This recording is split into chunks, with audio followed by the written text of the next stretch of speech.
Hello guys, once again welcome to my YouTube channel C cube science zone. तो सबसे पहले बात करने वाला हूं मैं जो आपकी बीएससी थर्ड ईयर की केमिस्ट्री क्लासेस चल रही थी आपकी इनऑर्गेनिक की।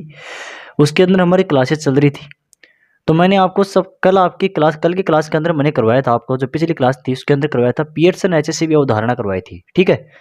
और वो आई होप सभी ने आपने देख ली होगी, अच्छे से समझ में आ गया होगा। बहुत इंपॉर्टेंट टॉपिक है, एग्जाम की दृष्टि से अच्छे से तैयार कर लेना, उससे एग्जाम में पक्का आता है, ठीक है। आज का जो हमारा क्लास होने वाला, आज का जो टॉपिक होने वाला है बहुत ही इंपॉर्टेंट टॉपिक है। ये मान के चलो आप, क्लास नंबर 4 जो होने वाली है आपकी, वो आपकी होने वाली है आज सिम्बायोसिस के द्वारा। सिम्बायोसिस क्या होता है, सहजीविता क्या होती है, उसके बारे में आज की क्लास के अंदर हम पढ़ने वाले हैं। तो एक एक चीज़ को डिटेल से देखेंगे, अच्छे से समझना है, पेन कॉपी साथ में ले लेना और अच्छे से लिखना है। एक एक नोट्स को आपको अच्छे से प्रिपेयर करते जाना है, ठीक है। इसकी बिल्कुल मत करना वीडियो को, कुछ भी समझ में नहीं आएगा, ठीक है। ये पहले ही बोल देता हूँ मैं। तो देखिए, आज का जो हमारा टॉपिक है शुरू करते हैं।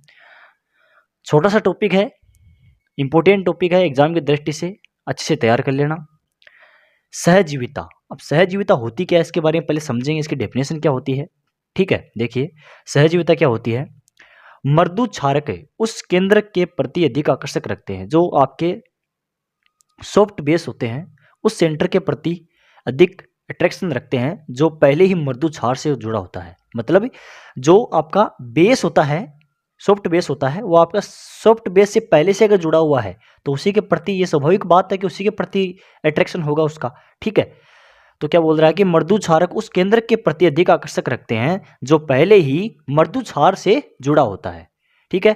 इसी प्रकार कठोर क्षारक भी उसी केंद्र की ओर अधिक आकर्षित होते हैं जो पहले ही कठोर क्षारक से जुड़ा हो, ठीक है। आई होप समझ में आया होगा। मतलब ये है इसमें, इसकी उदाहरण ये है, सहजीविता क्या होती है, सिम्बायोसिस क्या होती है। इसके अंदर सेम सेम की बात करता है, जैसे सॉफ्ट बेस से आकर्षण करेगा, और हार्ड बेस से, सॉफ्ट एसिड से, और हार्ड एसिड से, इनसे अट्रैक्शन दिखाएगा। अब आगे समझाता हूँ, देखना आगे है।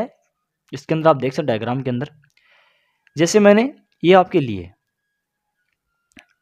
आपके 3 मॉलिक्यूल्स लिए और इसकी बी के साथ रिएक्शन करवाया। ये बी आपका क्या है, यहाँ पर आपका है अट्रैक्शन सेंटर है, मतलब आकर्षक केंद्र है। बी है इसका आकर्षण केंद्र है। जैसे ही NH3 यहाँ पर मैं कंबाइंड करूंगा इसके साथ में, NH3 को जैसे ही मैं इसके साथ में कंबाइंड करूंगा, जोड़ूंगा, कठोर क्षार को लाऊंगा मैं इसके समीप लाऊंगा, तो क्या होगा, F3B वो जुड़ेगा किसके साथ में, NH3 के साथ में। क्यों, इसके अंदर दिखाया गया है कि BF3 में F माइनस क्या है, आपका हार्ड बेस है। BF3 में क्या है, F माइनस क्या है, हार्ड बेस है। जो ये वाला आपका आप दिखाई दे रहा है, जो F का जो आपको कंपाउंड दिखा दे रहे हैं, वो आपके हार्ड बेस है। क्या है, हार्ड बेस है, ठीक है। तथा NH3 भी क्या है, एक हार्ड बेस है। और NH3 की बात करूं मैं, सोडियम हाइड्रोक्साइड की, ये भी क्या है, हार्ड बेस है। अब सिम्बोसिस क्या होता है, सहजीविता क्या होती है कि भाई सेम सेम वाले के साथ में अट्रैक्शन करेगा। ये तो बताया था मैंने कि भाई सेम सेम वाला सेम के साथ में अट्रैक्शन करेगा, ठीक है। तो BF3 में F आपका हार्ड बेस है तथा NH3 भी क्या है, एक हार्ड बेस है। तो अभी क्या होगा, सिम्बोसिस के आधार पर कठोर क्षार B के साथ में बंध बनाना चाहेगा। मतलब जो भाई एक जैसा होगा, जिनके क्वालिटीज मिलेंगे, मैनर मिलेंगे, वही तो बॉन्डिंग करेंगे ना। जैसे दो अलग अलग की बात मैं करूं, जैसे एक ये बंदा है और एक ये बंदा है। अब इसको और इसको अगर मैं कहूं कि आप दोनों एक ही पिता की संतान हैं, ठीक है, आप दोनों एक ही पिता की संतान हैं, इसके बारे में अगर मैं कहूं इन दोनों को, तो ये इनकी बॉन्डिंग अच्छी होगी। किसके कंपैरिजन में, एक तो ये एस है और एक दूसरे पिता की संतान, मतलब ये अदर की है और ये अदर की है। मतलब आप हो गए, आपके घर में चाचा किसी का भी अदर को संतान है, उसकी बात मैं करूं, उसकी और आपकी बॉन्डिंग इतनी अच्छी नहीं होगी जितनी दो भाई सगे हैं उनकी बॉन्डिंग होती है, ठीक है। तो ये चीज इसी प्रकार पर आपको बात करती है कि जैसे हार्ड बेस है तो हार्ड बेस के साथ में अट्रैक्शन होगा, सॉफ्ट बेस है तो सॉफ्ट बेस के साथ में अट्रैक्शन होगा, और यही क्या है, सिम्बायोसिस है, क्या है, सहजीविता है, ठीक है। समझ में आ गया होगा, आई होप बहुत अच्छे से लिखा भी होगा।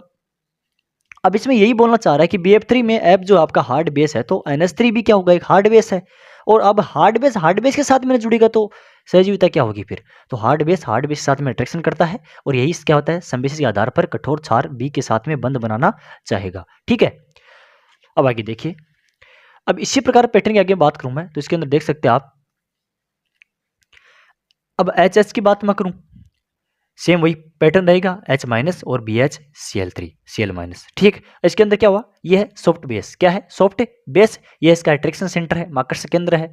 ठीक है, तो यहाँ पर क्या है, ये सॉफ्ट बेस है। अब सॉफ्ट बेस के साथ में क्या करेगा, सिम्बोसिस करेगा, सहजीविता के आधार पर क्या बनाएगा, बॉन्डिंग बनाएगा। तो क्या आ गया, BHCl3। ठीक है, समझ में आ गया।